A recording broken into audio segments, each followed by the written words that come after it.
Hamas के 7 अक्टूबर 2023 के आतंकी हमले को अब 15 महीने से भी ज्यादा हो चुके, लेकिन इजराइल आज भी गाजा पर डेली बम बरसा रहा है। Cease fire deal almost lock होने के बावजूद इजराइल ने पिछले कुछ घंटों में 50-60 फलस्तीनियों को मार गिराया। पिछले एक साल से भी ज्यादा चल रहे इस जंग में अभी तक लगभग पूरे गाजा पट्टी को मिट्टी में मिला दिया गया है, मानो गाजा में घरों को नक्शे से ही मिटा दिया गया हो।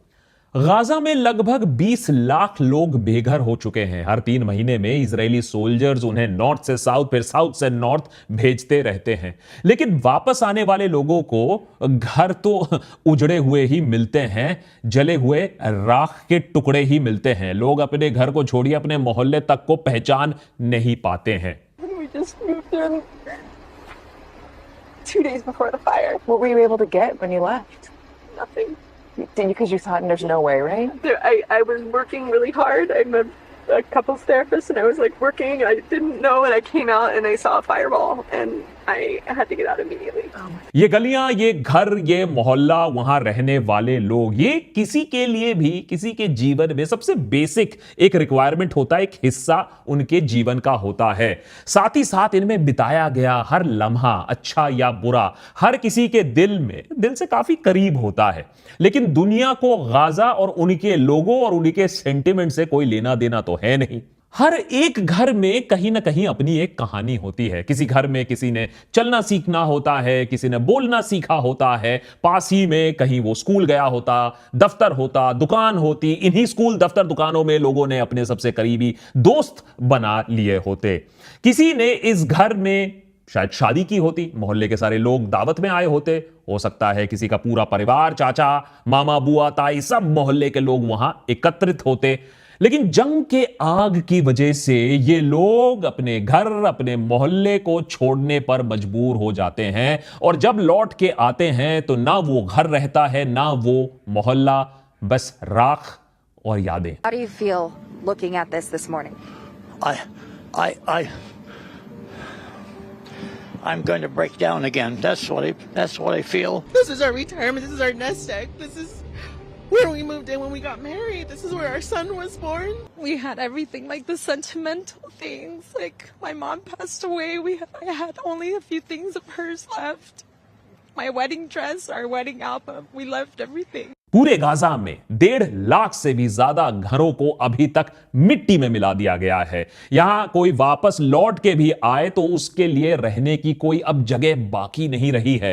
इसके अलावा यहां के ज्यादातर स्कूल, यूनिवर्सिटी भी जंग के वजह से मिट्टी में मिल चुके हैं। इन इमारतों के गिरने से लोगों का एक जीवन का एक अहम हिस्सा उनसे छीन लिया गया है। साथ ही साथ कई लोगों के जीवन भर की पूंजी, उनकी रोजी रोटी, उनके सपने, सब कुछ राख में मिल गया। If anything's left, the rocking chair for the baby, I literally just built all of this. You start thinking about all the memories in different parts of the house and whatnot, and then you see your neighbors' houses and everything kind of around, and your heart just breaks. I literally rescued them off the street. They deserve better than this. I'm so sorry. I'm so sorry. How do I get to my house? I don't know where I'm going after this. I don't know what I'm doing because it's going to take a while for them to clean this up. और ऐसा भी नहीं है कि लोगों के पास अपने घरों को खाली करने का कोई वक्त, कोई समय भी उनको मिला होता। अक्सर इजरायली सैनिक 15 मिनट पहले, हमले के 15 मिनट पहले इवैक्यूएशन ऑर्डर दे देते हैं। ऐसे में इस अफरा तफरी में लोगों के पास इतना समय भी नहीं होता है कि वो अपनी जरूरत की सामान, खाना, पानी, दवाइयां तक ले पाएं, अपने घर को एक बार, आखिरी बार ठीक से देख भी पाएं। ऐसी अफरा तफरी में जब कोई जान बचाकर भागे तो बाहर का मंजर भी और भयानक निकलता है। अक्सर इजरायली सोल्जर्स बंदूक ताने बाहर खड़े होते हैं। मोहल्ले के बाकी परिवारों के साथ सारे लोग अपने बच्चे, बूढ़े, अपने रिश्तेदार के साथ सड़क पर पैदल चल रहे होते हैं, बंदूक की नोक पर चल रहे होते हैं, लाशों के ढेर के बीच में चल रहे होते। I just leave my car right there. Where's your car? The cop saying you have to leave, and I leave my car right there because. आज गाजा के इन 20 लाख लोगों में से कुछ अपने मोहल्ले तक वापस आ पाए हैं उन्हें सिर्फ और सिर्फ मलबा दिखने को मिलता है। एक हंसती खेलती कम्युनिटी को जो वो पीछे छोड़ गए थे, अब वो मलबे के अंदर दफन हो चुका है। जंग की आग में सब जलकर राख हो चुका है और उसी में किसी ने उनसे नहीं पूछा उस आग ने कि तुम हमास थे या नहीं थे, गिल्टी थे या नहीं थे। और दुनिया को भी, इन सारे पैलेस्टीनियंस को उन्होंने तो गिल्टी करार देके ही रखा है, तो दुनिया कोई आंसू नहीं बहा रहा है इन लोगों के ऊपर। जिंदगी से भरी उनकी ये जो गलियां थी, अब ये घोस्ट टाउन बन चुकी हैं। जिन गलियों में कभी ये सेफ और सिक्योर महसूस अपने आप को करते थे, आज उन्हीं सड़कों पर चलने पर उनकी रूह कांप जाती होगी। इसी मलबे में लाशें दफन होंगी, उनके अपनों की, उनके रिश्तेदारों की, और उनकी चीखें भी, जिसको कोई आज सुनने को तैयार नहीं है। साथ ही इन घोस्ट टाउन्स में कैद है मॉडर्न और पीसफुल सिविलाइजेशन का असली चेहरा। गाजा में अभी तक 46,000 से भी ज्यादा जाने जा चुकी हैं। 46,000। He was my baby, and he died needlessly. Guess what didn't work? 911. All the phone lines were down. He said, "Mom, leave me," and no, Mum can leave the kid. And I've got a broken arm. I couldn't lift him. I couldn't move him. They said, "We've got no water." And I said, "Oh my God, my son is locked in his room." When the fire department brought me back, his cottage was burnt to the ground. लेकिन आज की modern, educated, well connected, high speed internet वाली society, हमारी polity, यहां तक कि पूरी अरब community मौन व्रत धारण करके बैठी हुई है। किसी को फर्क नहीं पड़ता है। कई और लाशें आने वाले सालों तक मलबे के नीचे से निकलेंगी, जिनकी शायद आइडेंटिफिकेशन भी कभी ना होगी। क्या कसूर था इन गलियों में रहने वाले लोगों का? क्या कसूर था गाजा में रहने वाले बच्चों का?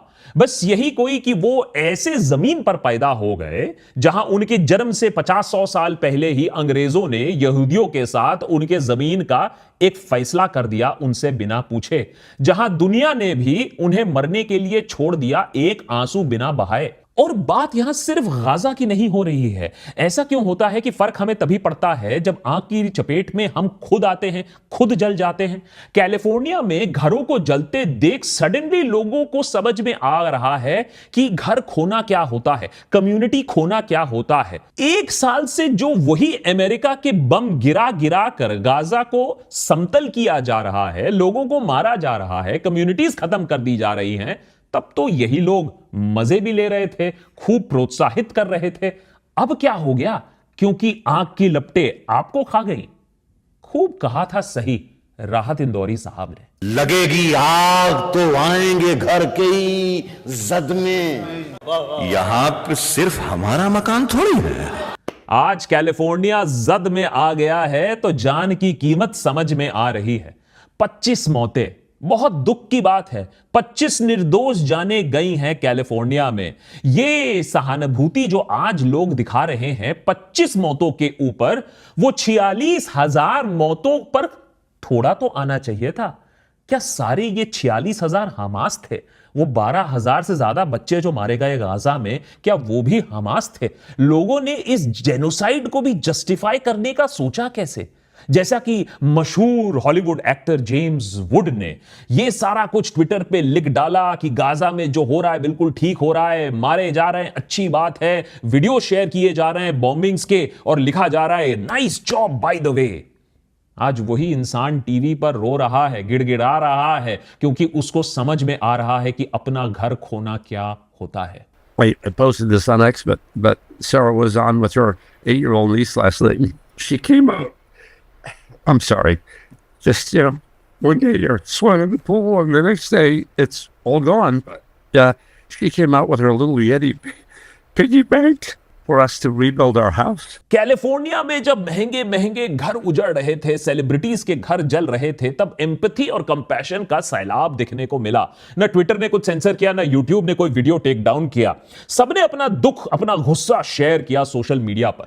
लेकिन वहीं अगर दुनिया के दूसरे हिस्से में दूसरों का घरों का नाश हो रहा हो, स्पेशली किसी धर्म, नस्ल या क्षेत्र विशेष लोगों का, तब किसी को तकलीफ नहीं होती है, तब हम इंकरेज करते हैं, तब हमें सैडिस्टिक मजा आता है। मौत का नंगा नाच हम देख रहे हैं पिछले 15 महीनों से, लेकिन तब तो हम ताली पीटते रहते हैं। भारत में भी बिल्कुल ऐसे ही सोच रखने वाले लोग आपको मिल जाएंगे। आए दिन सोशल मीडिया पर या आम जिंदगी में आपको ऐसे लोग मिल जाएंगे जो गाजा में इजराइल के एट्रोसिटीज को डिफेंड करते हुए आपको नजर आ जाएंगे। या इंडिया में भी जो इलीगल बुलडोजर एक्शन है उसके लिए भी ताली पीटते आपको दिख जाएंगे। इनको दूसरों के घर में लगी हुई आग से कोई फर्क नहीं पड़ता है, बस वही आग फैलकर उनके घर पे नहीं आनी चाहिए, जैसा कि जेम्स वुड जैसे लोगों के साथ हो गया जब आग घूमकर उन्हीं के घर तक पहुंच गई। लेकिन कोई खुद जैसा भी हो, हम कभी यह विश नहीं करेंगे कि किसी के साथ भी ऐसा हो, किसी का घर इस तरीके से जले, किसी की मौत इस तरीके से हो। देशभक्त पर हम कैलिफोर्निया फायर्स को कर्मा नहीं बुला रहे हैं और ना ही ये हम कह रहे हैं अमेरिका के लिए कोई सीख है, लेकिन ये आशा हम जरूर रखते हैं कि लोग ये बात समझें कि किसी का घर ध्वस्त होना, किसी का बेघर होना, किसी का बिना वजह मर जाना जश्न का कारण नहीं हो सकता है, इंकरेजमेंट का कारण नहीं हो सकता है। और आपको यह कंपैरिजन सही लगे या ना लगे, आपको ये विजुअल्स गलत लगे या ना लगे, उद्देश्य यह था कि हम आपको समझाने की यह कोशिश करें कि आपदा किसी के ऊपर भी आ सकती है, चाहे वो वॉर हो या वो नेचुरल कैलामिटी हो, लेकिन थोड़ी इंसानियत हमें भी दिखानी पड़ेगी। कैलिफोर्निया में आज भी आग धू धू करके जल रहा है। तेज हवाओं और सूखे मौसम के कारण एक जंगल की आग ने धीरे धीरे भीषण रूप इख्तियार कर लिया। इस भयानक आग ने कुछ ही दिनों में लॉस एंजलिस की कई इलाकों को अपने चपेट में ले लिया। 2 लाख से भी ज्यादा लोगों को इवैक्यूएट करना पड़ा इस वजह से, और करीबन 25 लोगों की मौत हो गई इस आग के चलते। इस आग की शुरुआत 7 जनवरी की सुबह को हुई, जब पैसिफिक पैलिसेड्स, जो लॉस एंजलिस का सबसे अमीर इलाकों में से एक है, उसके पास एक बुश फायर के रूप में यह आग शुरू होती है। अगले हफ्ते में ही यह आग के चपेट में 23,000 एकड़ से ज्यादा जमीन आ जाती है। 5,000 से ज्यादा स्ट्रक्चर्स पूरी तरीके से तबाह हो जाते हैं या उन्हें नुकसान पहुंच जाती है। इसमें जेम्स वुड समेत कई मशहूर हॉलीवुड एक्टर्स, डायरेक्टर्स और म्यूजिशियंस की प्रॉपर्टीज भी शामिल हैं, करोड़ों अरबों रुपए की। अब लॉस एंजलिस के भी दूसरे इलाके ईटन में भी वाइल्ड फायर शुरू हो चुका है, जो अब तक धीरे धीरे 14,000 एकड़ तक फैल चुकी है। इसके अलावा कुछ छोटे wild Fyers Los Angeles county के दूसरे हिस्सों में भी फैल चुकी है। इस भयानक आग का असली कारण अभी तक नहीं पता चला है। कॉन्स्पिरेसी थ्योरीज को अगर आप साइड में रख दे तो एक्सपर्ट्स कह रहे हैं कि वेदर कंडीशंस ऐसी हुई हैं, सूखा ऐसा पड़ा है, इसके वजह से आग की लपटें और भी ज्यादा बढ़ी हैं। अक्टूबर से लेकर सदर्न कैलिफोर्निया में सिर्फ 10% एवरेज बारिश हुई है। इस सूखे मौसम के साथ साथ तेज हवाओं ने आग को भीषण रूप दे दिया है। अमेरिका के नेशनल वेदर सर्विस ने पहले ही 20 मिलियन लोगों को रेड फ्लैग वार्निंग भी अब जारी कर दी है, यह संकेत देते हुए कि आग अभी और भी फैल सकता है। इस आग की वजह से अमेरिका में एक पॉलिटिकल जंग भी छिड़ चुका है डेमोक्रेट्स और रिपब्लिकन्स के बीच में। इस घोर संकट में भी तू मैं शुरू हो चुकी है, जिसे खुद president elect Donald Trump lead कर रहे हैं। पानी की कमी से लेकर लेस्बियन फायर चीफ के निकम्मेपन तक बहुत बड़ी आग लग चुकी है पॉलिटिकल फ्रंट में भी अमेरिका में। आज अमेरिका जैसा एडवांस देश आग के सामने घुटने टेकता हुआ नजर आ रहा है। $250 बिलियन का नुकसान देखा जा रहा है। जो लोगों की जिंदगियां उजड़ गई सो अलग। कहा जा रहा है कि कई अमीर लोग भी अपने महंगे महंगे एक्सक्लूसिव घर वापस नहीं बना पाएंगे। बहुतों की इंश्योरेंस खत्म हो चुकी है। अब सोचो कि लाखों का क्या, जो गाजा में, जिनके पास न कोई रेस्क्यू प्लान है, न फाइनेंसेस है, न मेडिकल अटेंशन है, न स्कूल है, न अस्पताल बचे हुए हैं। घर वापस बनाना तो दूर की बात है, ठंड के मारे बच्चे वहां मर रहे हैं।